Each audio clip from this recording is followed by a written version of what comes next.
Welcome to Bobby Owsinski's Inner Circle. I'm Bobby Owsinski, and this is a show all about music, music production, and the music business. My guest this week is music executive and career coach Camille Barbone. First of all, YouTube music video views and YouTube revenue have really increased. Yeah, YouTube's revenue is up 33% in the first quarter to about $4 billion, and most of that comes later in the quarter due to COVID. Yes, because of isolation, people are watching video more and more, and especially YouTube. So how much of that increase is due to music? Well, it turns out only 5% of all the videos on YouTube are music videos, but they gather more than 22% of the views, and that's more than anything else on the platform except for gaming. As a matter of fact, 80% of all the videos that have 1 billion views or more come from music. And if we look at the number of videos with at least 10 seconds of music in them, that's 84% of all videos on YouTube. So YouTube has about 21.5 million subscribers for YouTube Music. In a way, that's very surprising on the high side and on the low side. You'd expect more because YouTube has more than 1 billion viewers a day. So you kind of expect more people to delve into YouTube Music. On the other hand, 21.5 million subscribers, nothing to sneeze at, and that's pretty far up the food chain. Now, don't forget that even though YouTube made $4 billion just in the last quarter, 55% of all ad revenue goes to content owners. That's opposed to 75% on other platforms. So what's happening is YouTube is taking a whole lot of dough, and that's one of the big bones of contention, that you're not getting enough money from YouTube. You're not paying enough in royalties. That still amounts to about $1.8 billion a year in money that does go back to the record industry. So there's a lot of money that's coming from YouTube, but they're generating so much more, and it's increasing all the time.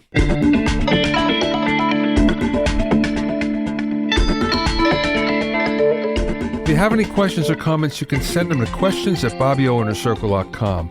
You can also sign up for my free Vocal Mixing Techniques mini course at BobbyOwsinskiCourses.com and download free ebooks and PDF downloads on mixing, production, mastering, and social media at BobbyOwsinski.com/free-resources.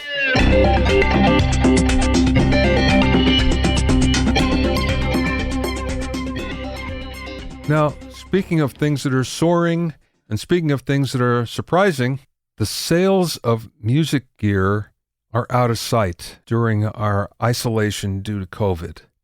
Amazing, isn't it? Apple has found there's a 55% increase in searches for GarageBand. There's 13 million downloads a month of GarageBand.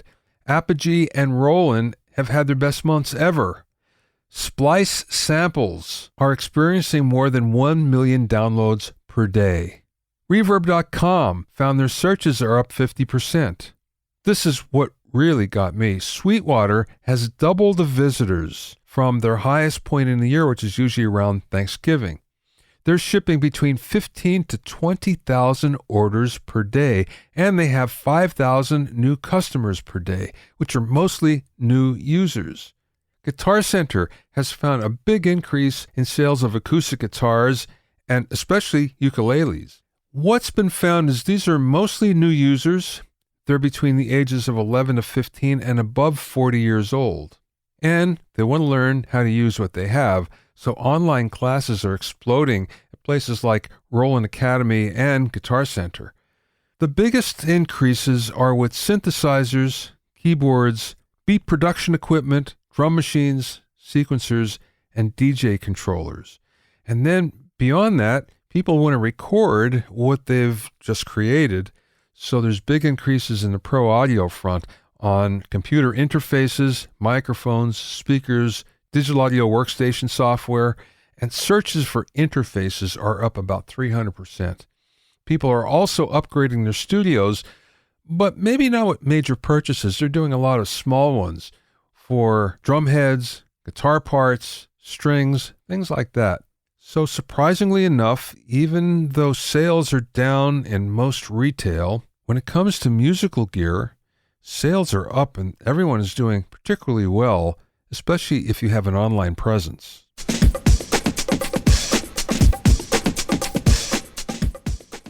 My guest today is Camille Barbone, who's done just about every behind-the-scenes job in the music business you can think of. From working as a label executive for Columbia and EMI, to managing Madonna, to owning the famous Longview farm and Gotham Sound studios, to producing major concerts and tours, and more, Camille has a wide range of experience that has served her well in every position.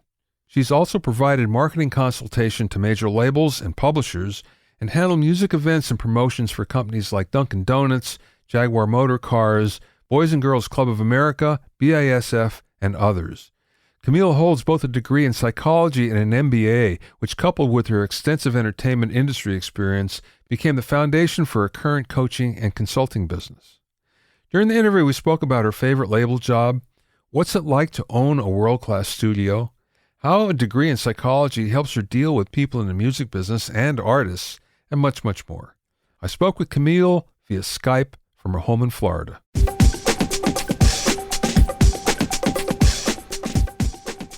You've really spanned different areas and jobs. Tell me how you started in the music business. Yeah, it was so interesting. I visited some relatives of mine in California, both of which were pretty high-profile engineers at the time with big names. And one of them invited me to the studio. And I had no idea. I was 20-something, 21 years old, something like that. And my cousin said, "You want to come to work with me?" And I said, yeah. And it was like 8 o'clock at night, and he had jeans on, and he had sunglasses on. I said, he's going to work. I kind of like this idea. We go into a studio, sit down on this beautiful leather couch, and I realized that he is actually cutting a track for the Santana Abraxas album. And we're in San Francisco, and it's Carlos Santana laying down the solos for Oye Como Va. Huh.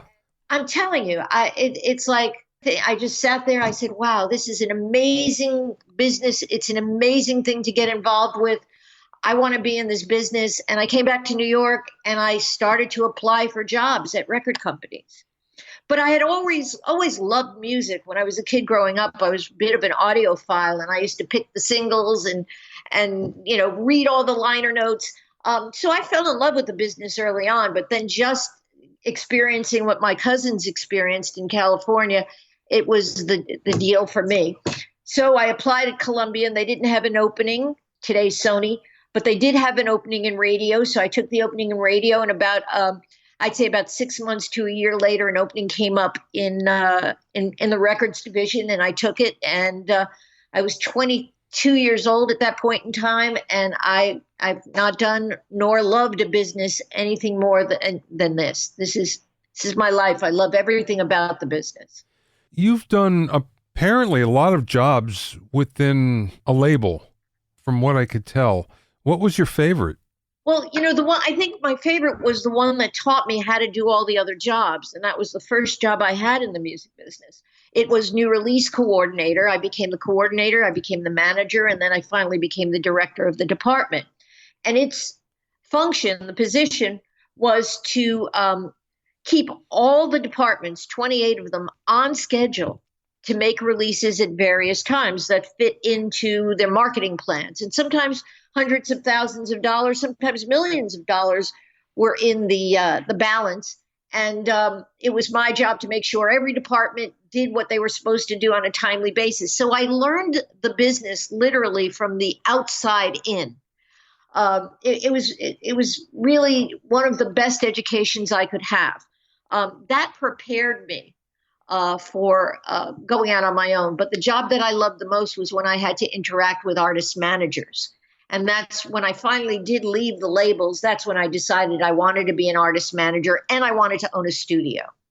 So that's kind of where it took me. Went independent in 1977 after I had a stint as director of A&R for Buddha Records, which was then sold to Arista. Opened up my first studio called Gotham Sound in New York and started my management company in earnest. I could see how At least back then, even today, really, it makes a lot of sense if you have a studio connected to management. A little easier back then from the standpoint that it was more expensive to own a studio, so an artist couldn't do it. But that being said, it sounds like a lot to have on your plate because management is a lot to begin with, and a studio is a lot of work also. So how did you reconcile that?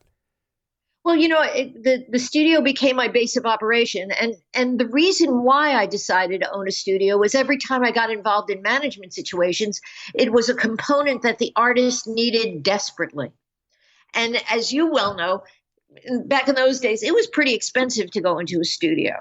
We didn't have digital, we didn't have Pro Tools, we didn't have the things that we have today that made it less expensive. So for me, it was an economic decision. I always needed studios. I needed rehearsal space. I was spending a lot of money as a manager. And so I decided I might as well spend the money once and for all and have my studio and allow my artists first pick of the hours. And it worked out beautifully. In fact, it really attracted a lot of artists that were looking for representation. But let me tell you, it was 24/7. I mean, 80, 90, 120 hour weeks, not much sleep, grateful that I was doing what I love doing. I joke all the time and say there really isn't a job in the music business I haven't had. I've promoted major concerts. I have produced albums. I have worked with songwriters. I have booked bands. I've done so many different things, and it just adds to what I'm able to bring to my coaching. And the book that I'm writing is all about all the things that I've learned in the music business. But in terms of preparing me to deal with anybody's problems that desire a profession in the industry, I've got a really wonderful database of information because of all the things that I've done. But I have to say, artist management, because it's such a central point in an artist's career, and because it's so diverse, and it is involving every aspect of the artist's career, I learned so much, then later on, I went to school and got a degree in psychology because I thought that would be great to be able to learn how to really interact with artists and the crazies that go on when you're dealing with creativity. So I got a degree in psychology, and then later on I got an MBA, which kind of fleshed everything out, and I think makes my coaching that much more effective. So 20-something years of experience, a solid education, and a lot of knowledge about running companies puts me in a great position to help when people want to enter this business. I work with a lot of companies that are starting up in the music industry. I work with a lot of ramp-ups. I've worked with 2 publicly traded companies that have started. I'm now working with a company on the West Coast that's involved in, I'd say every different aspect of the music business. They're very well funded. They're doing publishing, they're doing promotion, they're doing administration and collections for publishing. So I'm really in a great place. But I will tell you this, Bobby, I am still learning. This business, because of technology, continues to evolve. And because it continues to evolve, the onus is on me to keep up with it. So it like I finally got the wish. I'm a perpetual student. Well, I want to get into your consulting in a little bit, but considering the number of jobs that you've had and the wide variety of jobs, which was your favorite when you look back? Absolutely, artist management was my favorite. Absolutely. You're closest to the heat. You deal with a lot of diverse situations. You're making deals in film. You're making deals in television. You're working with a live performance. You have to deal with tour. I think that's my favorite because it's the most exciting, and no day is the same when you're an artist manager. Everything is very different. So I think that's my favorite. And that's why I think coaching has become my favorite now, because it's like being a manager on a day-to-day basis with a bunch of different clients. The only difference is it's not commission-based. But I think I'm still managing, but only from a coaching point of view. I want to go back to your studio days. Longview Farms, I can always remember. I was never there, but it was always in the news. Some of the albums that I loved the best came out of there. It was just such an iconic place for the time. But yet it was it was not easily accessible. How did you make that happen? Well, the interesting thing about it is it was completely self-contained, 125 acres in rural Massachusetts. But it was kind of like country inn meets recording studio. So we had beautiful accommodations. We had a landing strip for private planes. We had a 24/7 cook. It was very secluded. And that's why it attracted people like the Rolling Stones and Aerosmith and Stevie Wonder. They were completely safe there. They could roam around. They could ride the horses we had. They could swim in the pool or the pond. They could take a walk in the woods. They liked it. It was kind of a getaway, and it also enabled them to focus a great deal. So we didn't really have a lot of trouble getting clients. We used to deal directly with the studios in New York in terms of clients who were having problems, didn't want to do that. They'd want to come and transfer to us, or they'd mix up with us and go back down, or they'd just lay down their tracks. We worked with a lot of studios in conjunction with their functions in big cities as well. But I think the labels liked it a lot because they could control their artists and their budgets better because it was all self-contained in one place. So there were no hotels. You didn't have to worry about per diems. You didn't have to worry about everything. It was an all-in kind of thing. Beautiful idea, a really beautiful idea. And then when we, in the early 90s, we had SSL boards just up until that point in time. And after a lot of rolling around all over the floors and begging my partners and my head engineer, we finally got the Neve of my dreams, and I was very happy. So we had an SSL board and we had a Neve board, and then we had a small digital board when they came into play. But we had 3 studios. We had a sound stage that we had built for the Rolling Stones to rehearse on. And all that was wired so we could do live performances and record them like nobody else. I mean, it was a really interesting low-tech, high-tech kind of studio. We didn't have a lot of outboard gear, but we used the physicality of the studio to enhance and provide effects. And the guys that engineered there really knew how to work the building. And we had some great producers there and great mixers there, too. We had Jack Joseph Puig. We had Nico Bolo. We had a bunch of really great people there. And they worked with our engineers most of the time. Outside engineers didn't really know how to work the place. So our in-house engineers really knew what they were doing. Some beautiful music came out of that place. Some great sounding albums came out. Now, you've worked with so many different artists. I'm curious, is there one that was really the toughest to work with? And you don't have to name any names, but just what made that artist particularly tough to work with? Well, we have a tendency to create artists in a light where they're very demanding and they require a certain environment and certain things around them. I think they give up a lot. Let me just put it this way. They give up a lot of their privacy. And for that, I think they deserve to be treated differently. Not necessarily specially, but differently. I think the biggest problem was an artist that was just cantankerous and ornery just for the hell of it. There was no valid reason. It was just they wanted to be pampered. And you have to acquiesce to stuff like that. I can't say any of them were like the worst. I can't say anybody was like, oh, God, I'll never work with them again. The only thing I would say is I would know how to work with that individual a second time if I had a really hard time with them the first. There are just some things you can't fix. You can't make a flight materialize if there isn't one. You can't make a different hotel room materialize when there isn't one. And those were the people that were the most difficult. I don't care what you have to do, fix this. Sometimes you can't fix it. And the people that wouldn't take no for an answer when you've tried everything were the most difficult to deal with. And they do exist. So what are you most passionate about? Um, what am I? I'm most passionate about the next generation of the music business doing this right. That's what I'm most passionate about. Caring about the quality of the music. You know, many years ago, the labels kind of operated and functioned as a filter. Nothing got on the radio unless a record label signed it. So there was a very refined type of music that people could access. I think the quality of music was great. I think the number of releases were a whole lot smaller, and so there was a higher quality. I'm passionate about the quality.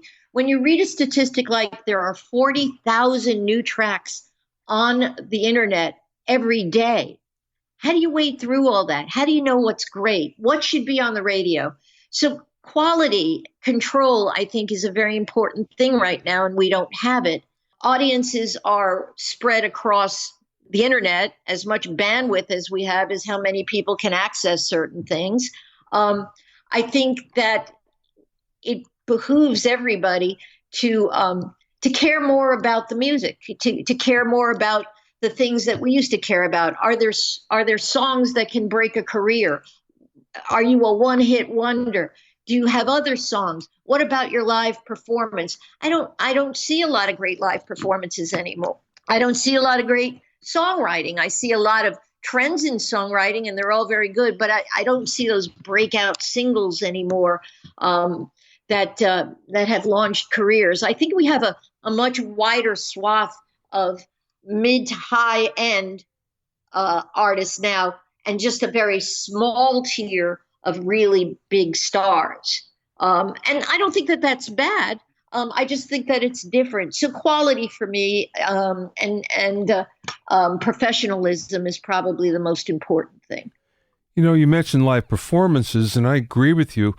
I think part of it is the fact that way back when there was sort of a farm team where there was lots of places to play while you were learning your craft, and you got good at it. And now there are many artists that start right off on a stadium or arena level without ever having gone through that.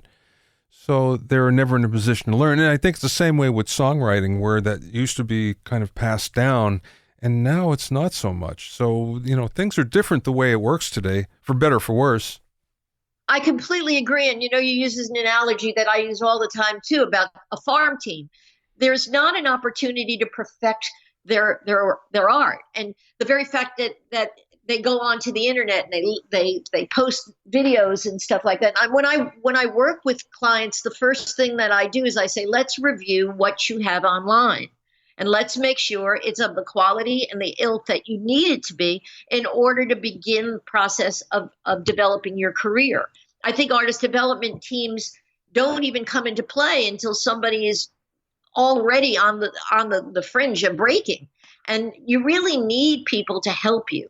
So I think a lot of DIY works, but there comes a point in time where you need professional help, and that's not what we're seeing. And I think that's why the quality is suffering. I mean, I don't know. I mean, I go back to the era when record companies used to have a 3-album or 3-release formula, and it was used to help develop the artist, and that's how superstars were made. People like Billy Joel, first 2-3 albums didn't sell very well, you know, and then all of a sudden we find Just the Way You Are or one of the other songs, and then the career starts to build. We don't have that pause now. Everything is out there for public consumption, and nobody gets a chance to really work with a higher expectation and quality of their work. I think that harkens back to what you were asking me earlier about what's the most important thing for me. I think more development is necessary, and also record companies aren't developing anymore. That's been left mostly to managers or to the artists themselves. I've provided an alternative. I do a lot of coaching on artist development. And it's important to understand, if you're going to compete, you have to compete on all these different levels. You have to be the quadruple threat. You have to be a great writer or have access to great songs. You have to have a great live performance. You have to have all your legal stuff in a row. You have to be sure your papers are right. You're working with collaborations and all this kind of stuff. You need all that right. And then you need to be a great vocalist or a great performer. I mean, it's really important that the quality is there. And I think a lot of times the quality isn't there until it's already in our face. I mean, it's very interesting. We see artists successful immediately. It's very hard to see how they've gotten to that point, though. And is it more than 2 million followers on Facebook or Instagram that makes them signable? I could have 2 million followers and suck on stage, Yeah. And that happens sometimes. Don't get me wrong, there are a lot of great stars out there right now. But I think with 40,000 tracks a day, I think we have to kind of slog through a lot of debris to get to them. When an artist comes to you for consulting, is there one thing that they seem to come to you for, or is there a variety of help that they're looking for? Well, the first thing they want to know is if I'm going to avail all my contacts to them. That's the first question. If I coach with you, will you turn me on to the president of Sony? And I generally say, if your product is right, I will. But if your product is wrong, I won't. Most of the time, their product is not properly developed or hasn't evolved yet. And so basically, we work towards getting it to a point where I would feel good about calling up a business associate of mine and saying, hey, I think you need to take a look at this. And I have a young artist right now that actually came to me and needs very, very little development that I will turn on to some of my contacts and hopefully secure a deal for him. But most of the time it's that. Can you expedite my getting closer to the music business, because nobody's returning my calls. I have nobody's looking at my Instagram. Nobody's looking at my YouTube. My SoundClouds are only getting 200 plays. And basically that's the thing we have to remedy first. There's no shortcut. And I think the internet has given people the illusion that success is instant. Just add water and stir, and it just isn't that way. Yeah, it's a lot harder than I think everybody thinks. And you see the success stories, but it's the same as it's always been, where those success stories are few and far between. I look at it and I think, gee, it's no harder or easier today than it used to be. It's just different. You know what I mean? I agree, Bobby. I think it's different only because we're not dealing with one A&R person in a record company that gets 40 or 50 tapes then a week and goes through them and sees if anything is good and moves on. I mean, we're surfing the internet. We're looking at hundreds, thousands of people at all times. And where do you go to find, the pearl in the oyster? It's harder to find. And of course, when you're in music centers, you're very picked over. I lived part of the time in St. Petersburg, Florida, and I coach people all over the world because just the way we're Skyping, that's the best way to interact when you're dealing with people. But there's so much talent here in St. Petersburg, and there are clubs in which people can perform, and they actually get paid, and all these wonderful opportunities. And yet the music industry per se, the mainstream music industry, hasn't come down here to see what's going on. There are signable artists in a lot of small cities like this, and I think that's where the difficulty is. You're relying on the internet when you really need to still get out there and see what's going on. Granted, you get your cues from the internet. Oh, there's a little activity going here and there's a little activity going there, but you have to get it before it peaks, because if it peaks, somebody's already signed them. So I think it's very, very important to put your best foot forward, your best voice forward on the internet. I don't think there's an opportunity to put sub-level music or performances or anything like that on there. It just clogs the pipes. I think people need to care more about how they're presenting themselves. Most of the artists don't know. And when I start to coach with them, they start to understand what they have to do. We talk about competition. We talk about a scant 2% of all the music released actually breaks through and gets some traction. They start to understand the odds. It is different, but I think just the sheer volume makes it more difficult now. You know, it's funny. I think there's a fallacy that you can be very DIY about things, very casual about making either recordings or videos, and it's okay. You know, it's funny because there are some artists, superstars have some way of transcending it where you can have that and it works for them. But it's only for the 0.001%. It doesn't work for everybody else. But there's that fallacy that you can get away with it. I agree. It is a fallacy. And again, if I have to say the thing that most makes the light bulb go off when I'm working with clients from a coaching point of view is for them to really pay attention to the videos and content that really is getting huge hits, huge engagement, because they're generally pretty damn good, the ones that are really getting good ones.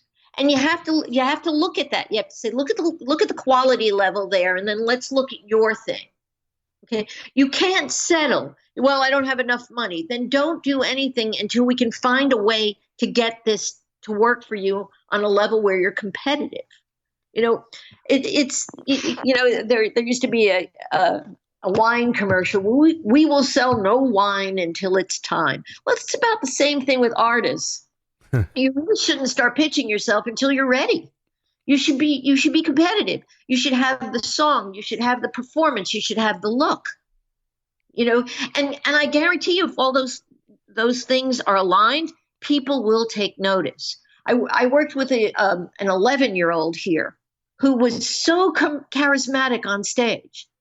It was unbelievable. Took him in the studio, gave him 4 killer songs. You know, he's gigging now. He just wanted to go on the American Idol kind of, America's Got Talent routine. Just stay with it. Just stay with your videos. Just put quality videos out. And now we've got a couple of labels snooping around and asking about him and all that kind of stuff. I think people really need to understand DIY is kind of like the Peter principle. You do it yourself until you don't know how to do it yourself anymore. Yeah. And because you're at a level of incompetence.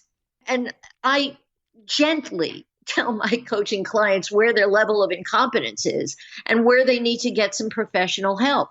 There are people out here that know how to produce and engineer and set up live performances and do imagings.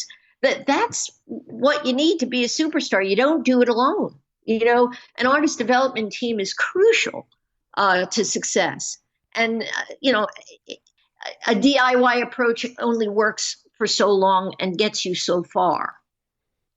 You know, you mentioned before that you went back to school after having some success in the business to get a degree in psychology.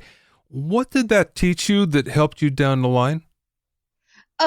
We talked about artists and difficulty, not so nice to work with. I think individuals that are creative and artistic are very unique, and I say this with such amount of love. There's a very fine line between brilliance and insanity, and I don't mean that in any derogatory way at all.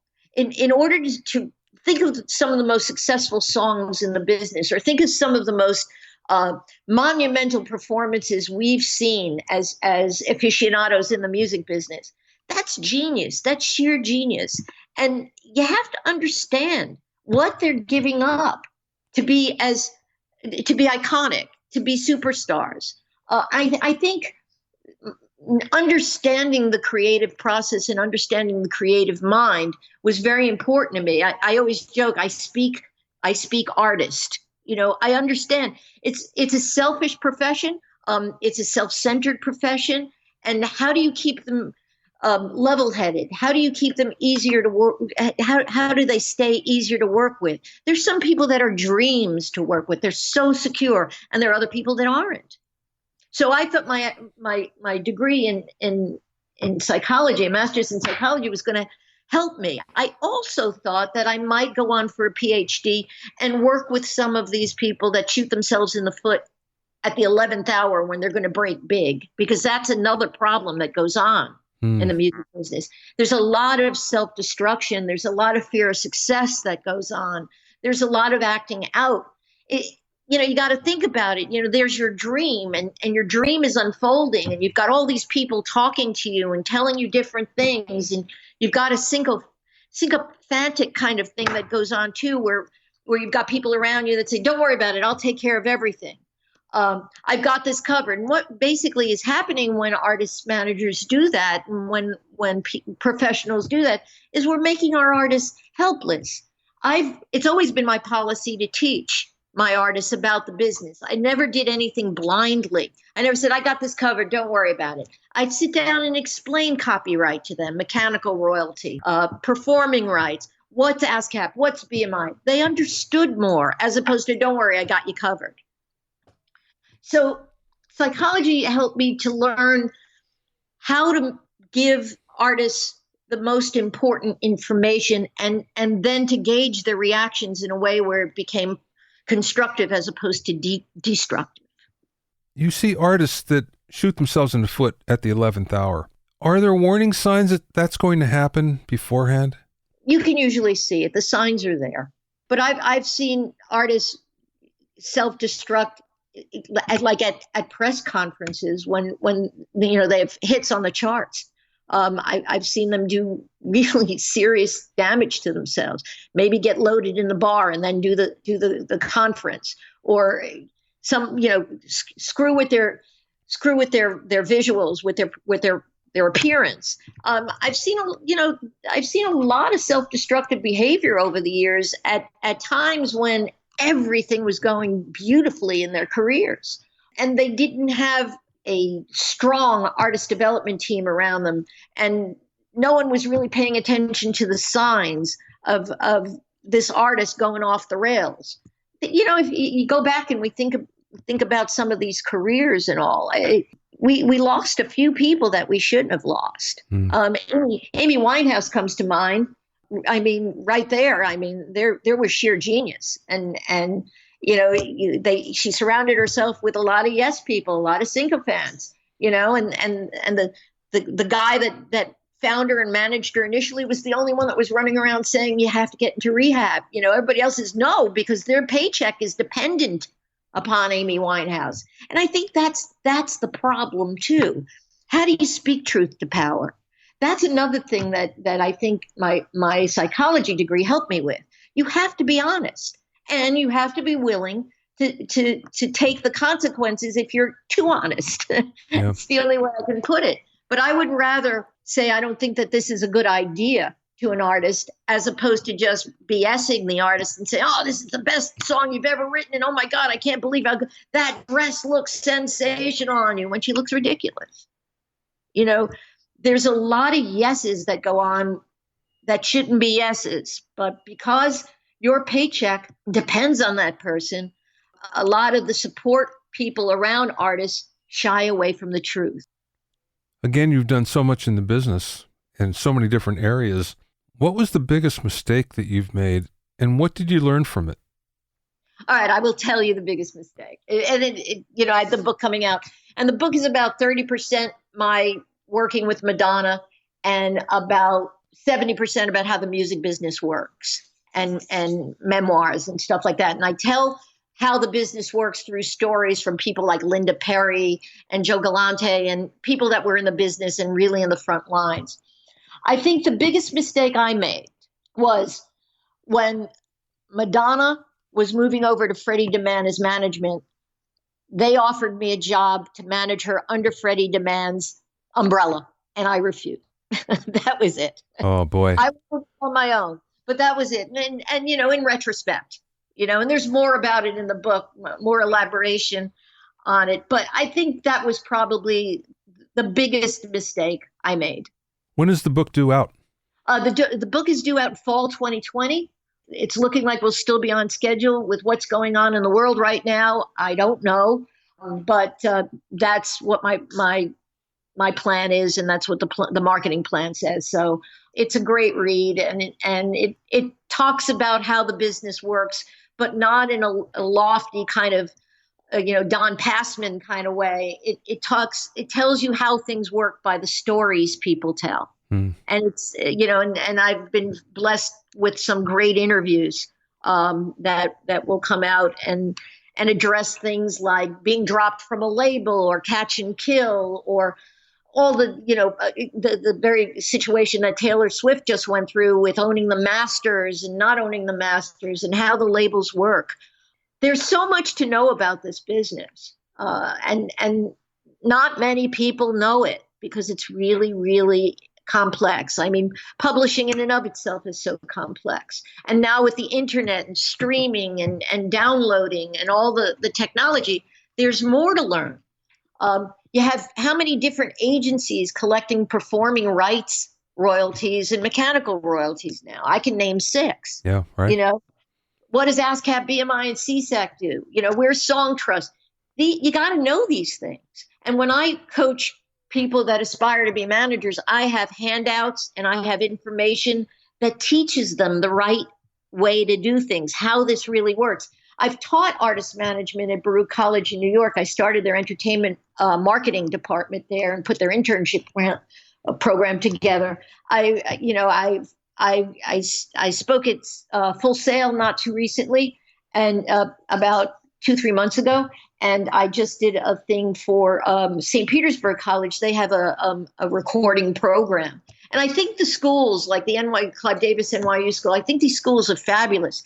Too often, however, the schools concentrate on the production and engineering side and don't concentrate on the business side. And I think the business side is really, really important. That's been my big problem with most recording and production programs at colleges. There's very few of them that concentrate on the entrepreneur angle. And when you're in the music business, you're an entrepreneur, no matter which way you look at it. Even if you work for a label or a publishing company or something that's relatively stable, that job doesn't last forever. So you really have to get the entrepreneur chops together, because that's what you are if you're going to stay in the business. I agree completely. Artist management is complete entrepreneurial. And there are, if you want to be an agent, even whether you work for yourself or you work for ICM or CAA, you basically have a roster that is your responsibility. So you're running a business within a business. There's also the aspect that you make your name for yourself in the music business, and you can break out and be a very effective and very successful entrepreneur after you've paid your dues. I paid my dues at labels at a very early age, but then I went, learned from the School of Hard Knocks. And then afterwards, about 15 years into my career, I was asked to head up a couple of independent labels. So I went full circle. So I went from labels, independent, school, back to doing labels, and back to being independent again. And I found that a lot that I learned when I was on my own, when it was my own resourcefulness that kept the lights on and the workers paid, from that, it's a survival kit. And that, I think, is the most important aspect of the business, is to develop that entrepreneurial skill set, that tireless amount of energy. That rejection has to give you energy as opposed to deflating you. I think all those things are very important. And I think you really do need that entrepreneurial spirit in order to get into the business on any level. What's the name of the book, Camille? It's called Road to Vogue. Well, that's great. I'm going to be looking for it. Looks like it's going to be a good one. Bobby, it's a great read. It's a fun read, but it's informative, and it's really going to, I think, fill a bit of a gap that exists in the literature you can get to learn how to be an artist manager or to learn how to be a record label professional. Even if you aspire to go to law school and you want to be in the music business, most of the time, if you're a lawyer in the music business, you'll wind up running a label. Yeah, right. There's so many things that you can do in the music business now. That's when I do public speaking and stuff, I try and leave them with a handout, a list of all the different jobs you could have in the music business. Because as technology grows, so do the opportunities. Last question, Camille. What is the best piece of business advice that you either learned along the way or maybe it was imparted to you? Wow, best piece of advice. One of my mentors was Jack Rollins. He was a manager, and he managed only one music act, and that music act was leaving him, and that's how I met him. But Jack managed Billy Crystal and some very big names, and his advice stays with me. And I touched on it earlier.